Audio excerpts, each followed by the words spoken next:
ओम शांति। हम सब ने बचपन से एक शब्द सुना, भगवान। घर के बड़ों से हमने सुना कि भगवान ऊपर रहते हैं, वो बहुत शक्तिशाली हैं, उन्होंने ही हम सबको बनाया है। और अगर हम कोई पाप करते हैं तो भगवान हमें उसकी सज़ा भी देते हैं। तो कौन है ये भगवान? वो जो मंदिर में हैं या वो जो ऊपर रहते हैं? जब भगवान एक हैं तो वो दो जगह यानी मंदिर में भी रहते हैं और ऊपर भी। ऐसा कैसे संभव है? और मंदिर में तो बहुत सारी मूर्तियां हैं, तो इतने सारे भगवान हैं क्या?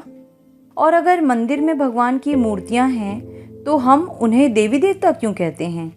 यानी इन मूर्तियों को भगवान भी कह सकते हैं और देवी देवता भी। और अगर मंदिर में रखी मूर्तियों के अंदर भगवान हैं तो फिर हम पीपल, नीम, बरगद, तुलसी आदि पेड़ों की पूजा क्यों करते हैं? ये भी भगवान हैं क्या? हम गंगा, नर्मदा, यमुना इन नदियों की पूजा क्यों करते हैं? ये भी भगवान हैं क्या? हम आकाश, धरती, सूरज, चांद, ग्रहों की पूजा करते हैं, ये भी भगवान हैं क्या? अगर ये सब भगवान हैं तो ये सब तो हमारे सामने हैं, तो फिर हमारे घर वालों ने हमसे ये क्यों कहा कि भगवान ऊपर रहते हैं? है ना बहुत सारा कंफ्यूजन। अब कैसे पता लगाया जाए कि भगवान कौन है और हमको किसकी पूजा करनी चाहिए? चलिए एक छोटी सी कहानी के माध्यम से इसको समझते हैं। एक बार एक माता मिली, बड़ी भक्ति भाव वाली थी, रोज नियम से मंदिर जाती, सुबह शाम घर पर भगवान की पूजा करती। उनका एक 17 साल का बेटा था। वो अपनी माँ को रोज भगवान की पूजा करते देखता। तो उसने एक दिन अपनी माँ से पूछा कि माँ, हिंदू धर्म में इतने भगवान क्यों हैं? क्रिश्चियन और मुस्लिम धर्म में तो एक ही गॉड होते हैं। माँ बच्चे से कहती है कि बेटा, हिंदू धर्म में ही सारे भगवान हैं, यही असली भगवान हैं। बेटा कहता है, तो माँ, भगवान तो एक ही होना चाहिए ना? तो अगर ये इतने सारे भगवान हैं तो इनका भी कोई तो हेड होगा ना? वो कौन है? जिस तरह एक परिवार होता है उसमें इतने सारे लोग होते हैं, लेकिन कोई एक तो हेड ऑफ द फैमिली होता है ना, जिसे परिवार का मुखिया कहते हैं। तो ये सारे भगवानों का हेड कौन है? अब माँ भी सोचने लगती है और उस बच्चे के प्रश्न का उत्तर नहीं दे पाती। और इसीलिए वो माँ जब भी अपने बच्चे को कहती है बेटा मंदिर चलो, तो बच्चा मना कर देता है। मंदिर जाने के बाद मैं इतना कंफ्यूज हो जाता हूँ कि मैं अपने मन से किस भगवान की पूजा करूं? तो उस बच्चे को लगता है कि वो मंदिर जाकर अपना टाइम वेस्ट कर रहा है, इसीलिए वो मंदिर जाना पसंद नहीं करता। और वो कहता है, इससे अच्छा तो मैं चर्च चला जाता हूँ, कम से कम एक भगवान में अपना मन एकाग्र तो कर सकता हूँ। माँ अपने बच्चे की ये बात सुनकर बहुत उदास हो जाती है और उसे लगता है कि मेरा बेटा नास्तिक बनता जा रहा है। लेकिन आज अगर आप अपने आसपास देखें तो ये प्रॉब्लम हर माँ की है, क्योंकि आज का युवा आध्यात्म से बहुत दूर चला गया है। और इसीलिए दुनिया में ज़्यादातर लोग यही कहते हैं, अरे छोड़ो भगवान भगवान की बातें, एक जीवन मिला है, मौज करो, खाओ पियो। और ये एक प्राकृतिक नेचर बनता जा रहा है और उसका कारण कहीं ना कहीं हम हैं, जो हम अपने बच्चों को या इस समय की पीढ़ी को ये क्लियर नहीं कर पाए कि ईश्वर का वास्तविक स्वरूप क्या है। क्योंकि कहीं ना कहीं शायद हम खुद भी नहीं जानते कि ईश्वर या भगवान है कौन। कौन है भगवान? इस पर एक कहानी याद आती है कि एक ब्राह्मण था। ब्राह्मण का बेटा बहुत बीमार हो गया। वो उसे लेकर डॉक्टर के पास गया। डॉक्टर ने जवाब दे दिया, अब इसे केवल भगवान बचा सकते हैं, हमारे पास अब इसका कोई इलाज नहीं है। ब्राह्मण श्री कृष्ण का भक्त था। उसने श्री कृष्ण की पूजा आरंभ की। 2 दिन तक लगातार श्री कृष्ण की पूजा करता रहा। 2 दिन के बाद एक पड़ोसी आकर कहता है, अरे तुम कब से श्री कृष्ण को याद कर रहे हो? ऐसे समय में थोड़े ही कृष्ण को याद करना चाहिए। ब्राह्मण कहता है, तो फिर? तो पड़ोसी ने कहा, ऐसे समय में माँ को पुकारना चाहिए, माँ का हृदय करुणा वाला होता है। तुम माँ को याद करो, देखना तुम्हारा बेटा बिल्कुल ठीक हो जाएगा, माँ जरूर तुम्हारी प्रार्थना सुनेंगी। अब ब्राह्मण को लगा बात तो सही है। अब उसने माँ की भक्ति करना शुरू कर दिया। हे माँ, मेरे बच्चे को बचा ले। 2 दिन तक लगातार माँ की भक्ति करता रहा। तभी एक तीसरा पड़ोसी आकर बोला कि अरे, ऐसे समय में माँ को थोड़ी पुकारना होता है। ब्राह्मण ने कहा, तो फिर? तो पड़ोसी ने कहा, अरे, विघ्नहर्ता तो गणेश जी हैं, तुम गणेश जी की आराधना करो, देखना ये विघ्न टल जाएगा। उसे लगा, हाँ, बात तो सही है। उसने गणेश जी की भक्ति आरंभ कर दी। 2 दिन तक लगातार गणेश जी की पूजा करता रहा। तभी वहाँ एक मित्र संबंधी आए, बोले, अरे, तुम गायत्री मंत्र का जाप करो, देखना चमत्कार होगा। उसको लगा, हाँ, बात तो सही है, सुना है गायत्री मंत्र करने से चमत्कार होता है। अब उसने गायत्री मंत्र आरंभ कर दिया। 2 दिन तक लगातार गायत्री मंत्र करता रहा। तभी उसके दूसरे रिश्तेदार बेटे को देखने आए। उन्होंने कहा, अरे, संकट मोचन तो हनुमान जी हैं, तुम हनुमान चालीसा करो, देखना ये संकट टल जाएगा। उसको लगा, हाँ, बात तो सही है। अब उसने हनुमान चालीसा करना शुरू कर दिया। 2 दिन तक लगातार हनुमान चालीसा करता रहा। तभी उसकी पत्नी को किसी ने बताया कि पड़ोस के गांव में एक बाबा जी आए हुए हैं। वो एक ऐसी भभूति देते हैं जिससे असाध्य बीमारी भी दूर हो जाती है। बच्चे को लेकर वहां जाओ। वो अपने बच्चे को वहां लेकर गए, भभूति खिलाई, घर ले आए। 2 दिन के बाद बच्चा मर गया। कारण क्या रहा? इतने भगवानों को याद किया, इतने मंत्र जपे, फिर भी किसी ने बचाया नहीं। क्यों? शायद विश्वास ही नहीं था। जिसने जो कहा उसने वो करना आरंभ कर दिया। क्या उसको विश्वास कहेंगे? तो जब विश्वास ही ऐसा है जिसका कोई आधार ही नहीं है, तो इस विश्वास से प्राप्ति क्या होगी? इसीलिए आज भगवान को याद करने के बाद भी कहीं ना कहीं मन में एक संशय आता है कि मैंने भगवान को ये बात कही, उनको याद किया, परंतु पता नहीं भगवान ने मेरी प्रार्थना सुनी होगी या नहीं। इसको तो विश्वास नहीं कहेंगे ना। और इसीलिए हमने अपने मंदिर में भी सारे देवी देवताओं की मूर्ति रख दी है। सबको दिया धूप बत्ती दिखा रहे हैं। आप सब में जो सही है वो प्लीज़ मेरी प्रार्थना स्वीकार कर लेना।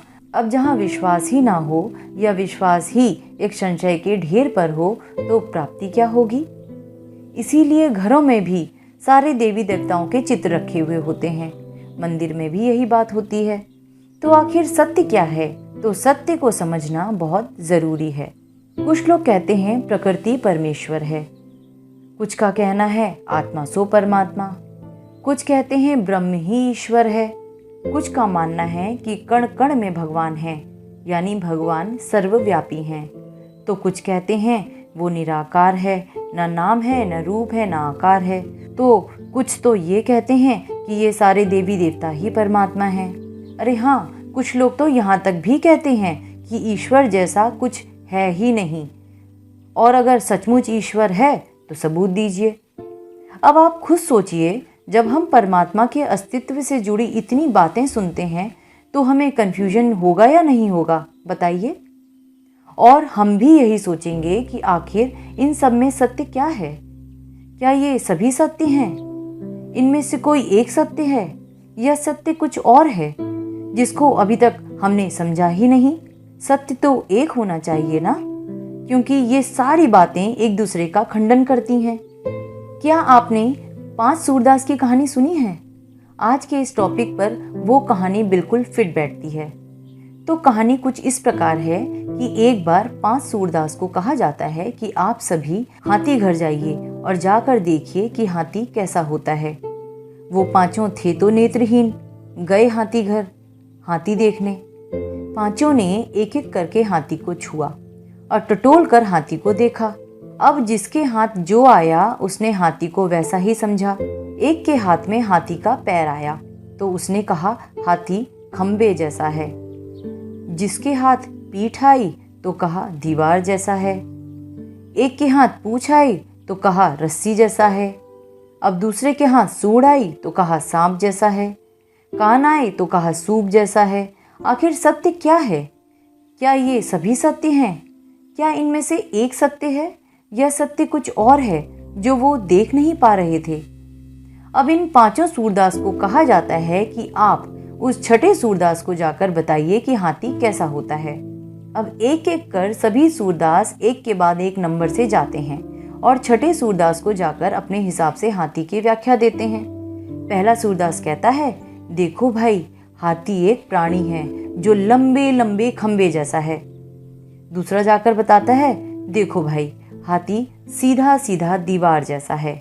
तो तीसरा कहता है, देखो, हाथी एक ऐसा प्राणी है जो गोल गोल रस्सी जैसा है। चौथा कहता है, हाथी बिल्कुल लचीला सांप जैसा है। और पांचवा कहता है, हाथी बड़े से सूप जैसा है।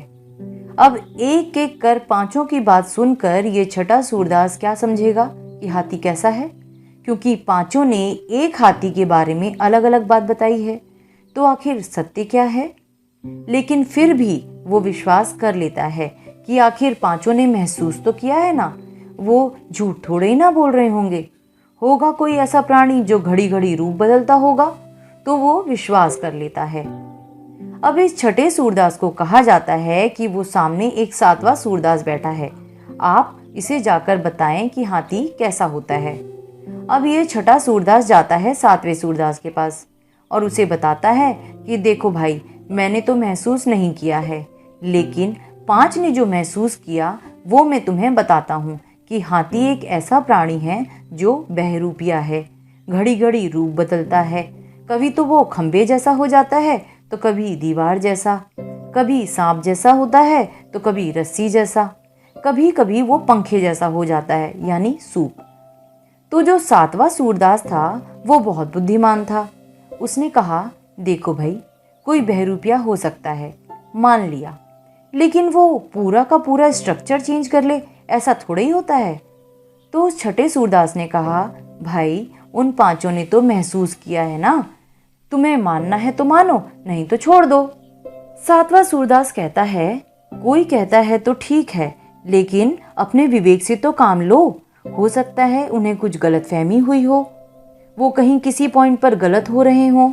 तो छठा सूरदास कहता है, तुमको मानना है तो मानो, नहीं तो जाने दो, मैं तो मानता हूं कि हाथी ऐसा ही प्राणी है।